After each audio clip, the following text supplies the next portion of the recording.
Estamos, então, em uma época especial. É um momento em que, durante o período de transição planetária, nós podemos até classificar como um despertar de espiritualidade, de uma maneira generalizada, né? Um despertar de espiritualidade, mesmo que em meio a um momento de crise. Aliás, as crises existem justamente para servir de adubo ao despertamento de uma planta, de uma árvore, de uma nova mentalidade. O bom da crise é isso, né? Já diz Teresa de Calcutá, que aquilo que nós não fazemos a tempo, nós o faremos durante a crise pelo impulso que a própria crise dá a gente. Então, às vezes, nós precisamos dessa crise até para que a gente possa impulsionar. E nesse despertar de espiritualidade, e vocês entenderão como ela ocorre entre os dois lados da vida, né? Sempre começa no plano extrafísico e depois estoura aqui na Terra, digamos assim, né? Explode no nosso meio físico como consequência do que está ocorrendo no plano extrafísico, né? Isso obedece mais ou menos a algo que Cristo já falou há mais de 2000 anos. Tudo o que ligares na terra já terá sido ligado no céu. O povo inverte a coisa e fala que tudo que ligar aqui, liga lá. Dá a impressão que aqui é mais importante. Não. Tudo que você ligar na terra já terá sido ligado no céu. Ou seja, primeiro ocorre no plano espiritual e depois se reflete no mundo das formas, no mundo físico. Sempre foi assim. E é por isso que nós estamos no meio da revolução espiritual do século. Exatamente esse é o tema do nosso Encontro Mundial 2026, que se realizará no primeiro final de semana de junho, desta vez em São Paulo. Mas hoje eu não vou falar tão diretamente do Encontro Mundial, mas vou pegar essa pegada, né, do tema do Encontro Mundial para a gente fazer uma reflexão necessária no momento que o planeta está vivendo. Não é de ignorar para ninguém o fato de que estamos numa crise nunca antes vista pela humanidade, né? E eu já fiz uma live aqui, na época de live, depois a gente repetiu durante um podcast, dando um enfoque um pouco maior. Mas hoje eu quero ver se eu utilizo o mesmo pensamento para a gente ampliar este enfoque, né? Sem horário determinado para acabar o nosso podcast, a nossa conversa. E eu que sou o mais afobado para terminar tudo, né? Então eu estou falando que nós não teremos esse horário tão afobado assim. Pois bem, quando os discípulos se reuniram com Jesus, vocês vão se lembrar, aqueles que nos acompanham, que eu falei bastante sobre isso, né?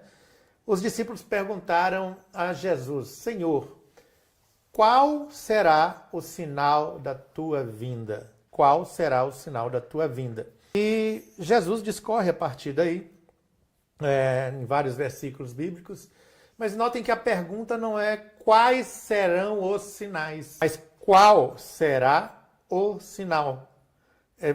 Existe, portanto, uma coisa que nunca aconteceu na história do mundo, né, que vai ser o sinal desse próximo estado de coisas, desse estado, desse sistema do Cristo, ou que nós chamamos de política divina, né?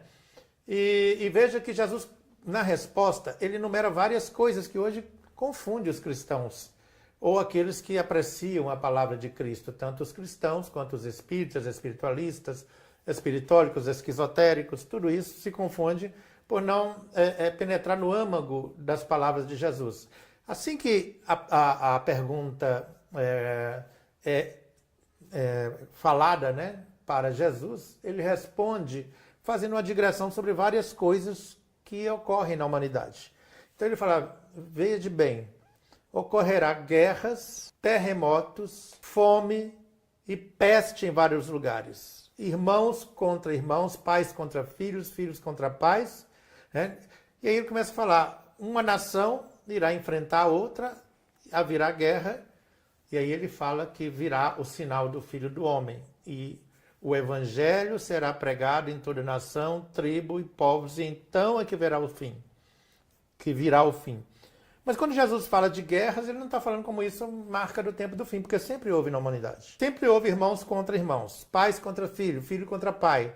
Então Jesus está querendo se referir a algo inusitado na história humana, algo que nunca ocorreu antes e que ele fala assim, ó, cuidado, né? E aí ele fala o seguinte, quando a figueira balança os seus ramos e joga os figos para longe, é porque o verão está perto para vir. Isso considerando que ele estava em Israel, falando lá no território de Israel na época. Que é diferente de Palestina, tá bem? Na época não existia Palestina. Jesus não era palestino. Não existia palestinos na época. Ali era Israel, tá? Palestina só veio bem depois, a parte do território. Então ali estava Israel, Samaria, Judá, os 3 reinos ali juntos, né? Que eram de irmãos, todos mesmas tribos, ou tribos irmãs. E Jesus falou o seguinte, então prestem atenção, que assim como a figueira balança os seus ramos, dizendo que o verão está prestes a vir, assim será a vinda do Filho do Homem. Quase imperceptível, que ele fala assim como o trovão, o relâmpago sai de um lado ao outro, sem aviso prévio, será a vinda do Filho do Homem. Entendamos o Filho do Homem como uma alegoria para o reino, a nova fase do reino divino, e ele fala do Filho do Homem, referindo a si próprio como a implantação de um reino diferente desse sistema que impera na Terra. Hoje nesta época estamos vivendo, numa época de guerra. Então, o fato de estar ocorrendo guerra não é sinal da vinda de Cristo, igual muita gente coloca a imagem da guerra e fala, Jesus está vindo, só Jesus que está chegando. Não, não é, porque sempre ocorreram guerras. Tem um fato inusitado no meio dessa guerra, é que sempre ocorreram, mas a gente não sabia em tempo real. E hoje, devido à internet, a gente sabe exatamente na mesma época, mas quanto a haver guerra, isso não é sinal do fim. Sempre ocorreu isso, né? Porém, Jesus dá a entender que se isso tudo não é o sinal da vinda dele, o que seria? O que seria?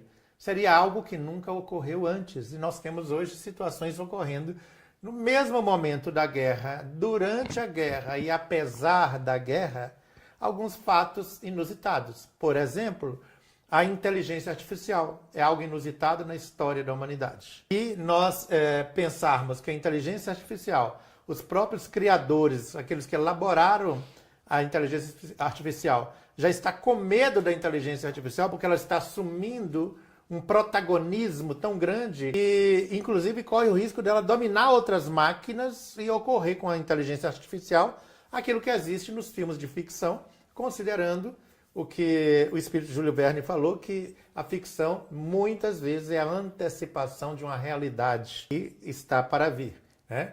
Então, uma das coisas é a inteligência artificial. Outras coisas, hoje mesmo, né, nesta quinta-feira, foi testado por Israel uma forma de defender-se dos ataques de mísseis. E ele defende em alguns segundos. Ele colocou pela primeira vez na história da humanidade uma arma de defesa, não de ataque, de defesa, que é algo que pertencia antes apenas aos filmes de ficção. Nós estamos falando da defesa de laser, que custa $1 cada disparo, diante de milhões que custariam mísseis. Então ele começou hoje já a utilizar raio laser e consegue atingir 100% dos mísseis disparados, gastando apenas o valor de $1 por cada disparo. Não é uma arma para usar em destruição máxima, mas é de defesa mesmo. Então isso é uma novidade também. Então nós temos várias coisas, né, e a gente ficaria a noite falando nisso, que nunca ocorreu na humanidade. Indiferente de ser guerra ou não, são situações que estão ocorrendo pela primeira vez. Poderíamos pensar ainda, será que este é o sinal de que o fim ocorrerá? Mas Jesus fala de uma coisa, que quando esse evangelho for pregado a todas as tribos, nações, línguas e povos, então virá o fim. Só então virá o fim. Então, neste momento, nós estamos no auge, digamos assim, de uma revolução na humanidade, no seio da humanidade. E esta revolução, ela não é apenas física, igual a gente pensa. Ora, se nós passamos por um período, né, após ou durante e após, logo no final da Segunda Guerra Mundial, em que entramos naquele período de reurbanização extrafísica da Europa, em que os espíritos da Europa foram retirados, aqueles generais, comandantes, reis mais guerreiros, né?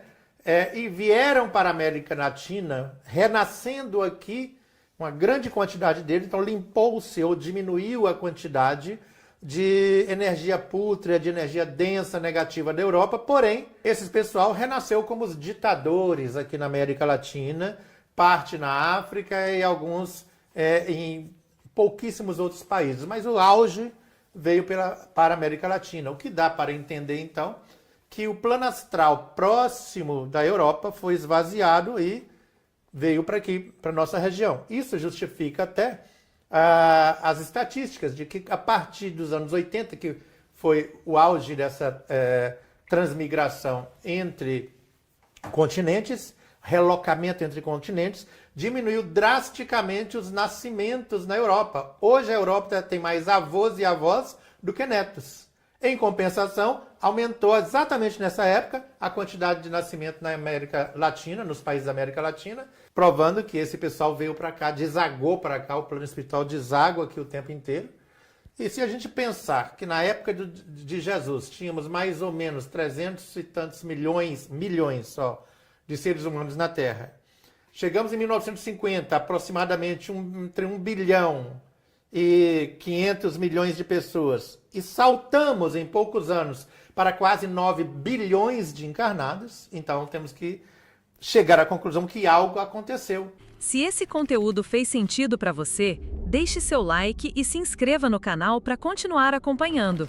Que a luz e a paz estejam com você. Até o próximo vídeo.